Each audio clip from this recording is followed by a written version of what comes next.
무릎으로 사는 그리스도인, 미혹된 내용, 분별이 필요한 내용들에 대하여 살펴봅니다. 제4장은 정말 심각한 미혹이 나와 있어요. 하나님께 표적을 구해야 된다. 그러면서 하나님을 시험해야 된다. 그런 내용으로 전체를 채우고 있습니다. 이 잘못된 내용을 좀 읽어보겠습니다.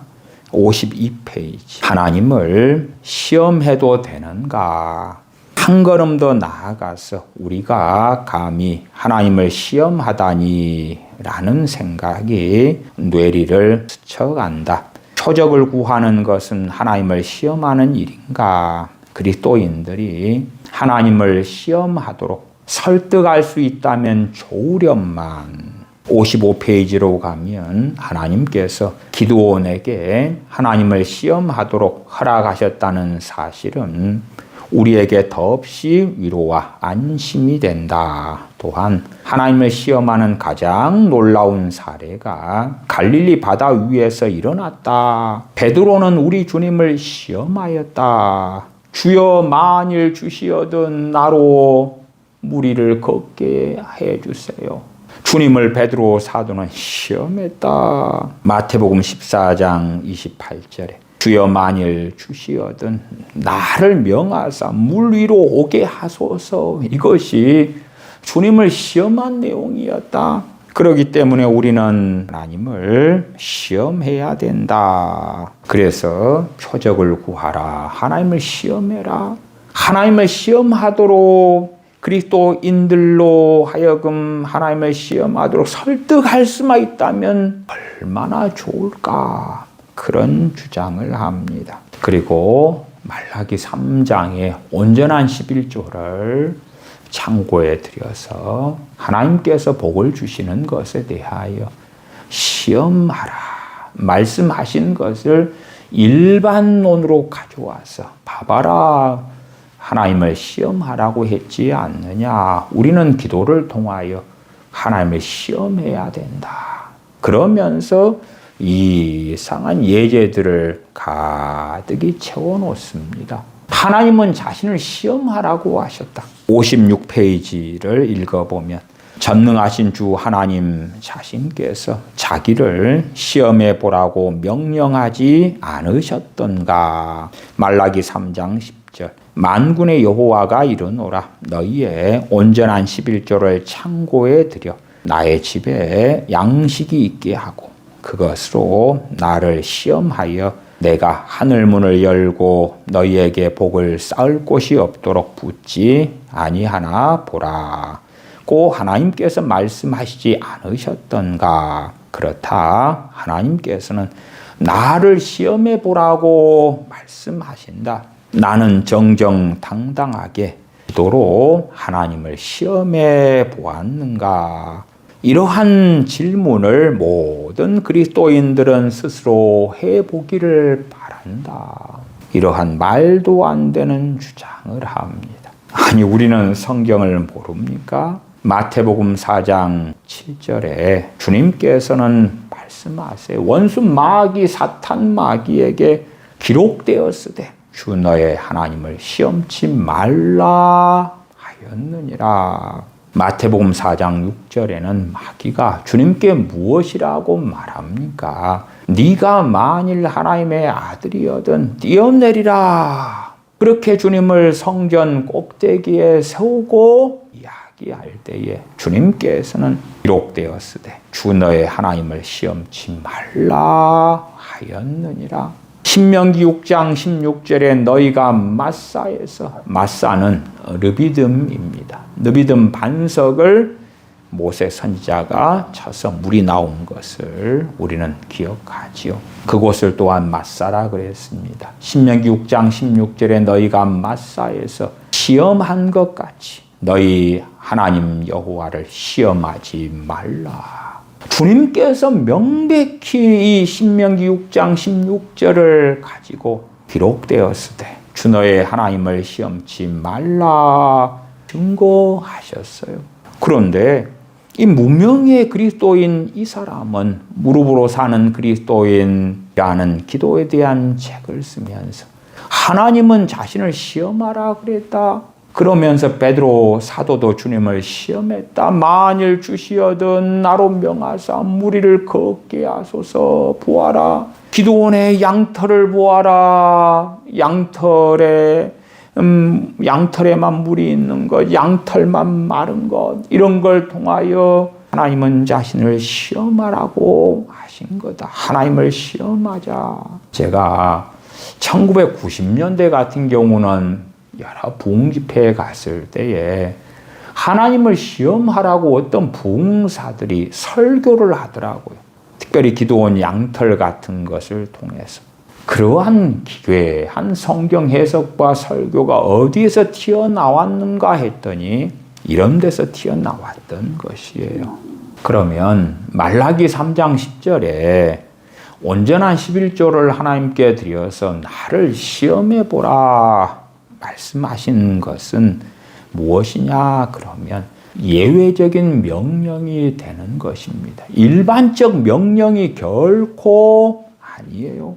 종교개혁자 존 칼빈은 하나님께서 친히 자신의 약속을 검증하도록 허락하신 예외적인 경우이다. 하나님께서 내 약속을 믿고 순종해보라. 그러면 내가 약속을 이루는 것을 보게 될 것이다. 이것은 불신앙의 시험이 아니라 믿음의 순종 가운데 행할 때에 하나님께서 복을 주시는 것을 누리고 경험하라는 하나님의 은혜의 약속이다. 매튜 헨리는 이 말라기 3장 10절 주석에서 하나님께서 자신의 약속 위에 믿음을 행사하도록 초청하시는 유일한 경우 가운데 하나다. 예외적인 것이다 그 말이에요. 그렇지. 일반론적으로 하나님을 시험하는 것을 허락하신 것이 아니죠. 방금 마태복음 4장에 주님께서 증거하시기를 하나님을 시험치 말라. 그것이 너무나 명백한 말씀 아닙니까? 그러한 주님께서 친히 하신 말씀 또한 구약에 증거된 하나님을 시험치 말라는 말씀을 멸시하고서 궤변을 통하여 하나님을 시험하라고 했다. 그러한 기괴한 가르침을 이 무명의 그리스도인은 주장하는 것이지요. 유다 왕 중에 정말 악한 왕 가운데 하나가 아하스 왕이라고 있습니다. 아하스 왕에 대해서는 역대하 28장 등에 나와 있는데 그는 신상을 세우고 우상을 숭배하고 자녀를 불 가운데 지나게 하고 이방 종교를 남왕국 유다에 도입한 정말 악한 자입니다. 그에 대하여 이사야 7장에 또한 나와 있습니다. 이 남왕국 유다가 이스라엘의 공격을 받고 그것만이 아니라 이스라엘과 아람이 합작해서 남왕국 유다를 공격한다는 소식을 듣게 됩니다. 그때에 이사야 7장 10절에 여호와께서 또 아하스에게 일러 가라사대 너는 네 하나님 여호와께 한 징조를 구하되 깊은 데서든지 높은 데서든지 구하라. 그러니까 이사야 7장 12절에 아하스가 가로되 나는 구하지 아니하겠나이다. 나는 여호와를 시험치 아니하겠나이다 한지라. 이 악한 왕은 여호와를 시험치 아니하겠나이다 합니다. 이 무명의 그리스도인 이런 사람이나 이런 사람의 가르침을 따라서 하나님을 시험해도 된다. 오히려 하나님께서는 자신을 시험하라고 하신다라고 주장하는 자들은 이 악한 아하스보다 더 어리석은 사람이고 더 완악하며 미혹 속에 빠져있는 사람인 것을 스스로 증거하는 것이지요. 사사기 6장 36절 37절 기드온의 양털에 대한 이야기를 좀 보십시다. 주께서 이미 말씀하신 같이 내 손으로 이스라엘을 구원하려 하시거든 보소서.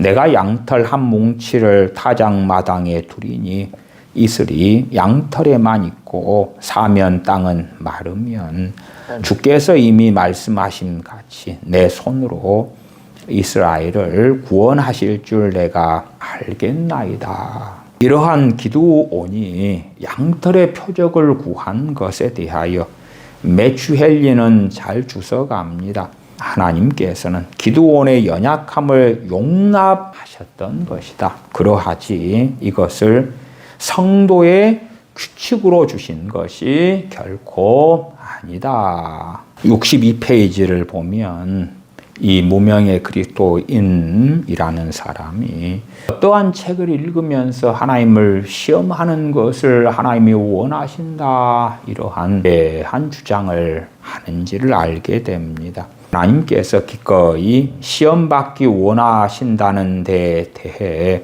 의문이 있다면 아닌 것 같은데 그렇다면 노르 스트립이라는 작은 책을 읽어보기 바란다. 책에서 에미 윌슨 카미카엘은 자기가 어떻게 여러 번 하나님을 시험해 보았는가를 말해주고 있다. 이 작은 책 노르 스크립이라는 작은 책을 읽어봐. 그러면 당신들은 미혹당할 거야. 그 말이죠. 왜 이 작은 책을 읽어보면 하나님은 기꺼이 시험받기 원하신다는 것에 대한 의문이 사라질 거야. 그런데 왜 주님께서는 주 너의 하나님을 시험치 말라고 명백히 사탄 마귀에게 말씀하시는가? 사탄 마귀는 하나님을 시험하면 안 되고 우리 그리스도인들은 하나님을 시험해도 되고 신명기는 안 봅니까?